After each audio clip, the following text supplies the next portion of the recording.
G'day expats and welcome to another episode of Expat Chat, episode number 61 today, and backed by popular demand is Mr. Mitchell Kelsey, who's one of our planners in the Australian office. G'day Mitch, how are you mate? Hey Brett, very well, thank you. Thanks That's for good. having me back on. Great to be That's, here. yeah, mate, it's good to have you on, and it's actually the fun part of the job where when you're doing podcasts, you just chat with mates and talk about stuff that Yeah, pretty much. gets our propeller hats going and getting our nerd on. So Yeah, before we go pretty any much. further, just going to chuck out the quick disclaimer because sometimes we don't forget it, but sometimes it goes a bit later. All the information that folks have the pleasure of listening and watching today should be construed as educational and informational purposes only. Please do not construe this as personal advice, and if you do need to get personal advice, please talk to a specialist who is licensed, like Atlas as an example. So we've got a good topic today. Let's crack on to it. And the topic is all about earning dividend income in Australia as a non-resident, and things like foreign income, conduit income, those sort of things. So I think let's start it off sort of at the really, really base start of it. Obviously, when you're an Australian resident, you have two asset types. You have different asset types, but they're all treated the same way, whether it's property, shares, and so on. When you move overseas, those assets split into taxable Australian property, house or apartment, and then non-taxable Australian property, shares, ETFs, LICs, and those sort of things. Do you just want to run through how the ATO treats those, the non-taxable side? So if you're getting dividends or income off ETFs or shares, how the ATO treats that from a non-resident's point of view? Yeah, definitely. So if we just look at maybe direct shares, ETFs, managed funds that you might be receiving dividends from. So what's quite interesting is when you're a non-resident, the way in which those dividends are treated by the ATO is very different to how they might be treated when you're an Australian resident for tax purposes. And in addition to that, they're actually treated differently to how, I guess, taxable Australian property is treated. So for example, if you're receiving rental income from an investment property, for example, that rental income is treated very differently to how your passive income from dividends might be treated. So I guess if we, look at how, I guess to start with, if we look at how dividends are treated for an Australian resident, there is generally a franking credit attached to a dividend, and that dividend that franking credit that's attached to the dividend can be used to offset other taxable income. So what happens is you normally gross up that dividend by the franking credit, and then you pay tax at your marginal tax rate on that dividend. So as a non-resident for tax purposes, very different, because that franking credit, we were not able to use that as a tax credit, because as a non-resident, we're not entitled to franking credits. And I guess the main reason for that is a share, an ETF is a non-taxable Australian property asset. So you don't get the benefit of, a refund from the franking credit that's attached to it. So what actually happens is it's subject to this foreign resident withholding tax regime, where basically, depending on which country you're residing in, generally there's a flat rate of withholding tax, anywhere between 15 to 30%, that will be withheld by the payer of that dividend before it's paid to you in the first instance. And that withholding tax is seen as the final amount of tax that's payable on that dividend, which just means that you don't then have to report that dividend on your Australian tax return. So it's a really tidy sort of structure then as well. Tax at source. Yeah, tax at source. Exactly. So you get the net amount as opposed to a taxable Australian property. You have an investment apartment and your tenant pays you the rent, then you have to turn around and declare that to the ATO because you've received the gross amount, and then obviously pay any tax on that. Whereas with dividends, when the share registry goes to disseminate the dividends to the respective shareholders, it really comes back to, they look at the address, they look at the categorization of the account, say it's a non-resident account. And then the next thing they do is see whether there's a double taxation agreement with Australia or not. If there is, then it's 15%, as you said. And if there's not, say Singapore or the UK or US, there's 15% withholding tax. But then obviously if there's not in a country that has a DTA, Hong Kong, UAE, Portugal, Greece, and those sort of countries, then there's the 30%.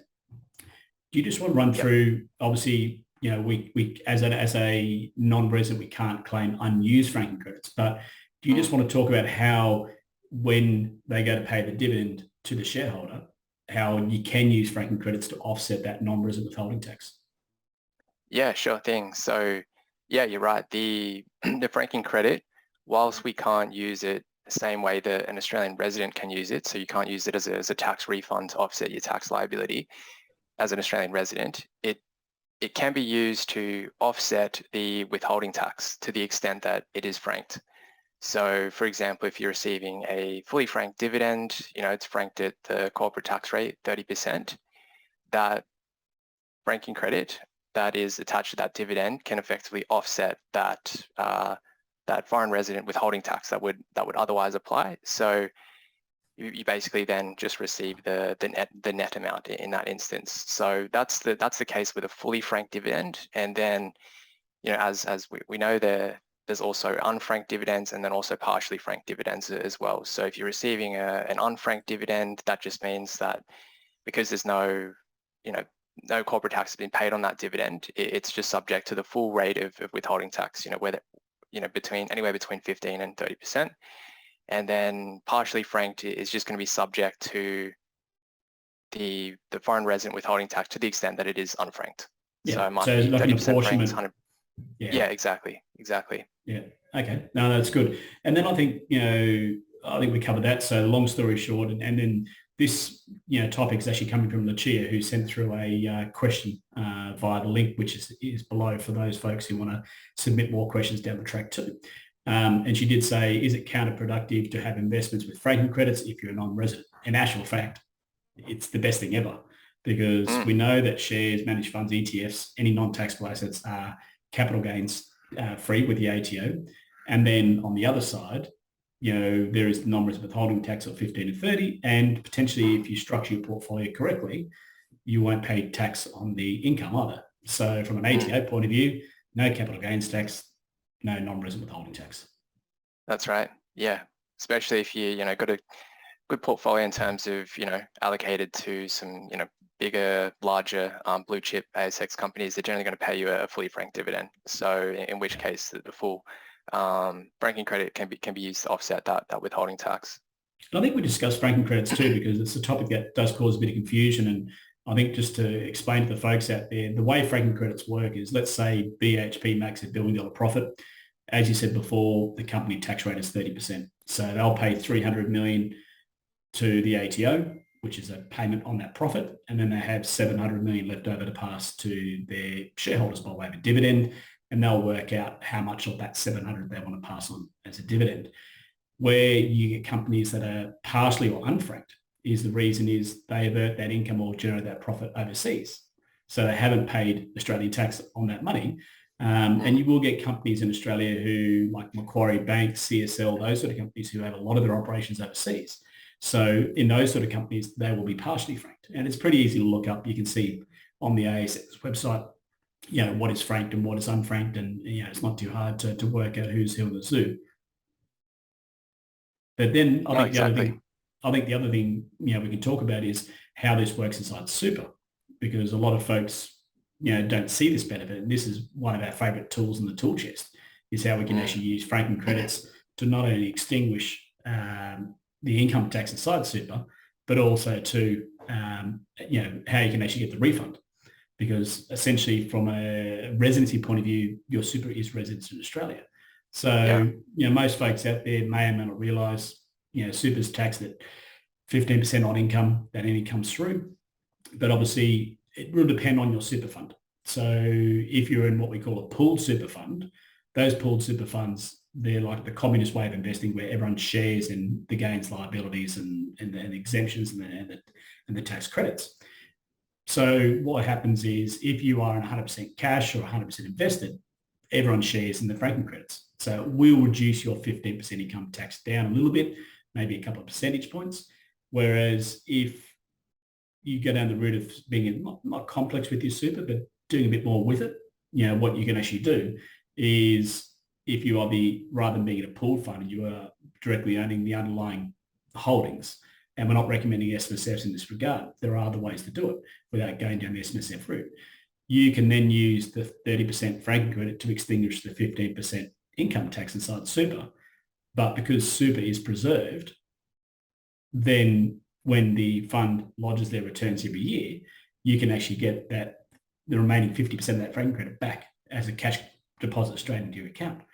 So you're not paying tax inside super and you're getting a refund on extra funds, which when your balance is low, it might only relate to a couple of hundred to a couple of $1,000s.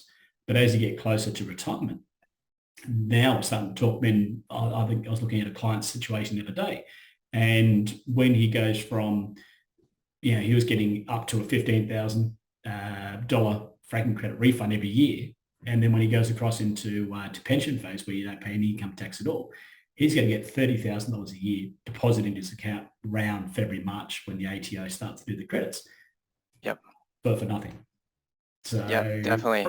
Franking credits are a real cool topic, and I and James and the rest of the team love to sort of get our nerd hats on with this sort of stuff because it's particularly within super, because the maximum tax rate is 15%. So in most cases, you're going to get a nice refund if you're holding those Australian direct shares, particularly if you're holding them directly through your superannuation fund. You get direct receipt of those franking credits based on how many shares that you have in your super fund that you're holding. Yeah, and I think that's the difference. Super's come a long way in the last 10 years. Back in the early 2000s, if you wanted any control of your super, you had to have an SMSF. If you were just happy to go with the flow, you were in a pooled super fund. A lot of folks on the call might be wondering, how do I know if I'm in a pooled fund or not? It's pretty simple. Look at your statement. You might have so many units in a trust that is invested in the balanced option or the growth option, or what are those options? That's pooled.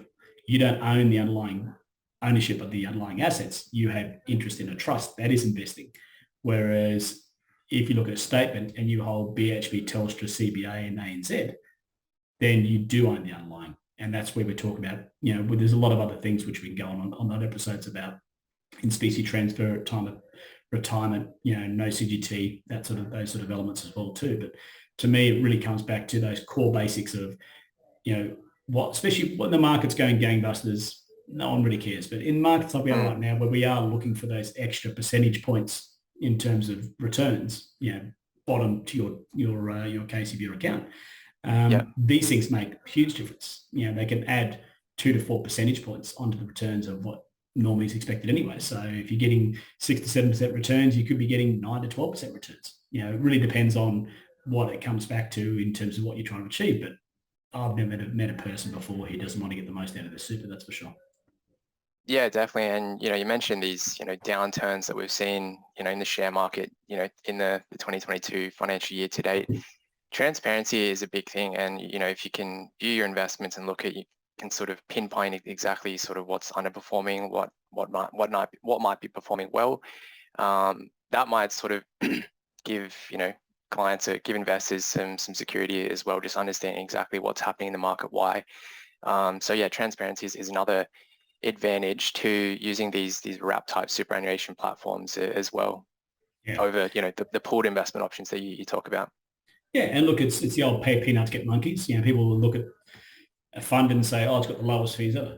Doesn't always necessarily mean, from a performance point of view, it might be good, and low fees is good. Yeah. But if you pay a little bit more and suddenly you're not paying tax on the income, that outstrips performance 10 to 1. Suddenly you're getting an extra 15% on top of your normal income back because, it's coming through. Plus you're getting, and so in actual fact, you're getting 130% return on your dividend income because A, you're not paying the 50 and B, you're getting the refund.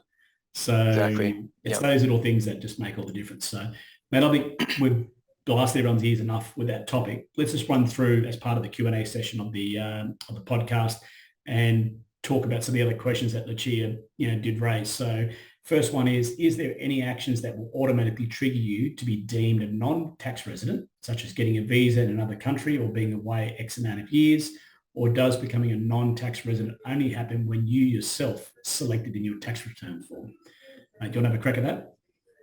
Yeah, sure thing. So, the discussion or the issue of, whether or not you are a resident for tax purposes or a non-resident it's sort of up to you. The onus is on you to sort of make that declaration, and you make that in your Australian tax return. And then it's really a case where the Australian Taxation Office may scrutinise that based on what other sort of available information they have about your circumstances, what other sort of income you've been earning, whether or not you've had a capital gains tax event here in Australia, which might result in them earning some, a greater amount of tax revenue by having you treated as a resident. All these sorts of things will sort of play in as to whether or not the ATO will sort of scrutinise your individual circumstances once you've gone ahead and filed that tax return. Yeah, I think it's important that, as you said, 100%, you make the election, but then it's up to you to ensure you got the compendium of information to back up the fact that you are making whatever claim you are. So if you're claiming to be a non-resident, then you need to abide by the 4 non-residency rules, the resides test, domicile, 183 and Commonwealth Super. So the resides test is pretty simple. Where do you live? Domicile is one that catches most folks out. Whatever you have is matched, that of a Australian tax resident or, in my case, a Dubai tax resident.